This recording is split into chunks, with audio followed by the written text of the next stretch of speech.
Bonjour à tous. Antoine est de retour pour vous présenter la suite du tuto de jeu de questions-réponses, ce fabuleux jeu où pour l'instant il n'y a qu'une seule question. On va mettre en place donc plusieurs questions, questions 1, 2 et 3, grâce à une liste d'objets. Voilà, sous cette forme-là, on va le faire. Et on aura besoin donc ensuite d'incrémenter une variable pour passer d'un couple question-réponse à l'autre, tout en faisant attention à ne pas dépasser la longueur de notre tableau. Voilà, nous allons voir donc ces trois éléments pour la suite de ce jeu. On passe tout de suite au code avec donc notre HTML qui pour l'instant reste très simple. Il y avait dans le HTML au niveau du paragraphe donc la question. Maintenant on va le faire de façon automatique avec le JavaScript. Vous voyez, je vide ce champ, maintenant il n'y a plus rien. On va faire cela avec le JavaScript. Donc comment faire cela? Il va nous falloir, de la même façon qu'on avait des variables réponse et bouton validé, une variable question pour pouvoir agir sur cet élément. Donc, et à cette variable question, on va pouvoir modifier, grâce à cela, modifier son contenu texte. Donc maintenant, si je marque question .text content, voilà, là je peux marquer ma nouvelle valeur, de quelle couleur est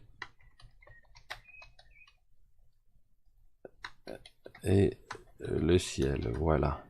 Est-ce que cela marche? Oui, voilà, maintenant j'agis directement sur cet élément-là, de la même façon qu'on avait fait avec le champ réponse. Par contre, on ne va pas le pratiquer de cette façon-là, on va le faire à travers, en allant chercher dans notre tableau donc, que j'ai préparé ici avec 3 questions et 3 réponses qui sont adjointes. Donc c'est par des initialisateurs d'objets que j'ai fait ça, c'est-à-dire des objets, voilà, l'objet est entre accolades, il y a 3 objets, première question, réponse, deuxième question, réponse, troisième question, réponse.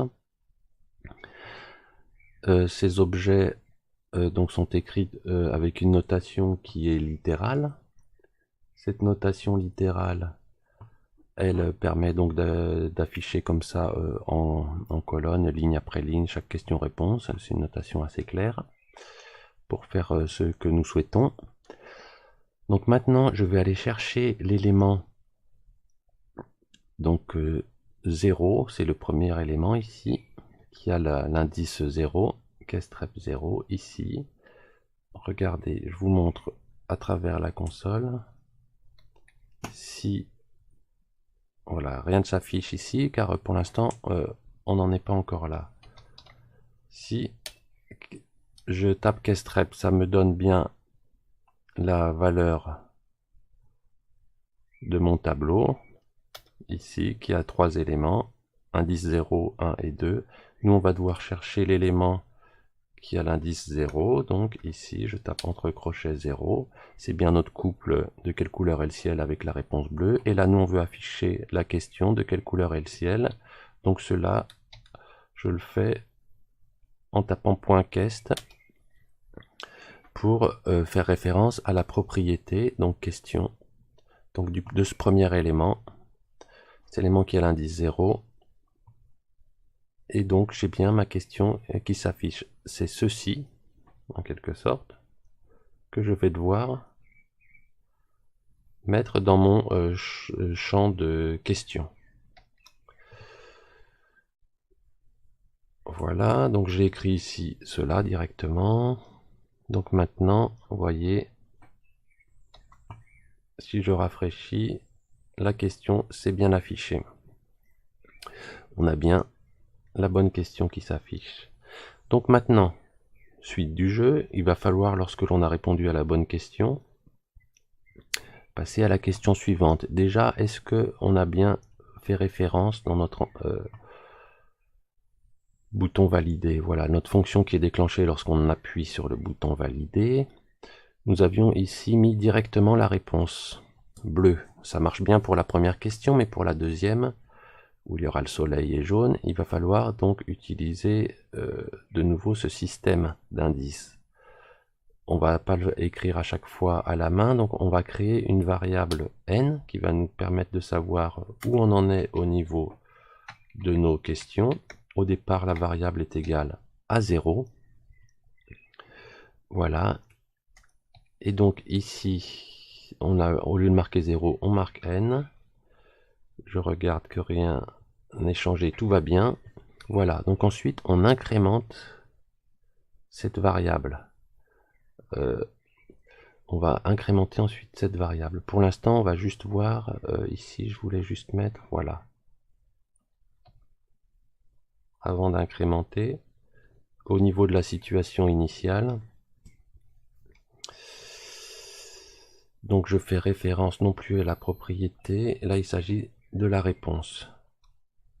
Voilà, donc maintenant, voyons voir où en est notre jeu. De quelle couleur est le ciel? Je tape bleu, bravo.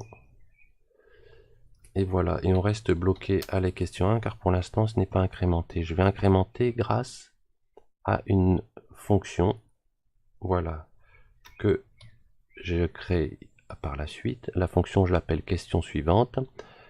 Elle ajoute un n plus égal, c'est-à-dire on ajoute 1 à une variable, à n, chaque fois que la fonction est appelée. Et ensuite, on, voilà, on rafraîchit en quelque sorte le champ question avec donc la nouvelle question. Voilà, cette fonction, je vais y faire appel à retardement lorsque la réponse est juste. J'affiche bravo directement. Et de la même façon que j'avais mon retardataire de 2 secondes, vous souvenez-vous, qui me vidait le champ, où il y avait l'affichage de bravo, voilà, ou du petit bonhomme qui fait la tête si on a faux, je vais en même temps aussi faire... donc voilà, lorsque la réponse est juste, passer à la question suivante par contre. Donc appeler cette fonction question suivante qui va m'incrémenter et passer à la question d'après. Voilà, et de nouveau avec la réponse, toujours n aura augmenté, la réponse suivante qui y est liée. Voilà, j'espère que tout va marcher. Je tape bleu, ça marche. Question suivante, vous voyez ici on a la question suivante, de quelle couleur est le soleil? De quelle couleur est le soleil? C'est jaune. Et de quelle couleur est la Terre? On passe à la question... donc la troisième question, de quelle couleur est la Terre? Je mets marron. Et bravo. Par contre, vous voyez, dans ma console, il s'affiche, c'est pour ça que c'est important de laisser tout le temps la console ouverte lorsqu'on programme, lorsqu'on fait des essais. Il me dit qu'il y a un problème à la ligne 25. Il ne peut pas lire la propriété question. Voilà, qu'elle n'est pas définie. Je regarde mon code, ligne 25, ici. Question, text content. Qu'est-ce qu'il peut y avoir comme problème? Donc, je vais essayer de voir en tapant ici. Vous voyez, il fait référence à n. Je vais copier ceci dans la console. Vous voyez, c'est bien l'élément qui fait problème et c'est à cause de notre valeur n qui est égale à 3 et qui ne correspond à rien. Car, vous voyez, si je mets ici 3, je n'ai rien. Parce qu'il n'y a pas d'élément 3 dans le tableau. Il y a encore un élément 2. Si je tape 2. Voilà, c'est la dernière question. Puisqu'il faut faire très attention, on a... lorsqu'on a un tableau et voilà et qu'on incrémente, il faut savoir, de la même façon qu'on initialise à n égale 0, il faut savoir qu'est-ce qui se passe à la fin comment on va réagir. Donc il faut qu'on mette une butée en quelque sorte, une petite condition à notre fonction, de dire attention lorsqu'on est à la fin du tableau, lorsqu'on approche de la fin du tableau, tu arrêtes d'incrémenter par exemple, ou voilà, ou tu fais autre chose. Pour l'instant aujourd'hui on va juste arrêter d'incrémenter.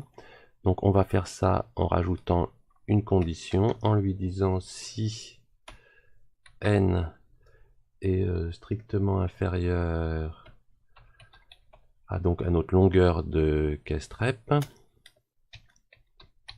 moins 1, parce qu'attention, la longueur de kestrep, on avait vu que c'est 3. Voilà, si je tape kestrep point length, voilà. Vous voyez, c'est égal à 3, donc c'est pas à... Lorsque c'est égal à 3 ou à 2 même, donc on va devoir mettre moins 1. Lorsque c'est égal, donc 3 moins 1, 2. Si on est strictement inférieur à 2, donc ça veut dire si on est égal à 1, on peut encore incrémenter de 1. Donc ce qu'on fait, c'est on incrémente.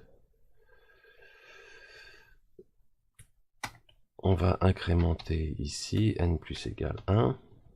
Mais sinon, on ne fait rien. Lorsque c'est égal à 2, par exemple, on va arrêter d'incrémenter, puisque si n égale à 3, ça va bugger. Voilà, donc maintenant, désormais, notre programme devrait fonctionner. Je vérifie qu'il n'y ait pas de souci au niveau des parenthèses et de la condition. Voilà, voilà, je rafraîchis. De quelle couleur est le ciel? Bleu. Très bien, cela marche. De quelle couleur est le soleil? Jaune. Et de quelle couleur est la terre? Marron. Et cette fois-ci, pas de bug. Et on voit, il reste bloqué. Je regarde ma valeur de n. Ma valeur de n reste bloquée à 2. Voilà. Donc on a choisi d'arrêter d'incrémenter lorsqu'on en arrive à 2. Vous voyez, petit problème qu'on essaiera de régler la prochaine fois. Lorsque j'appuie 2 fois trop vite sur mon bouton entrée, le petit bonhomme fait la tête. Voilà, il faudrait couper le bouton entrée lorsqu'il y a le retardataire. Voici, autre chose qu'on essaiera de faire la prochaine fois, c'est d'afficher le score. Voilà, qu'on ait un positionnement voilà, dans le jeu, qu'on sache où on en est et quand on a terminé le jeu. Je vous remercie, je vous dis à bientôt. Au revoir.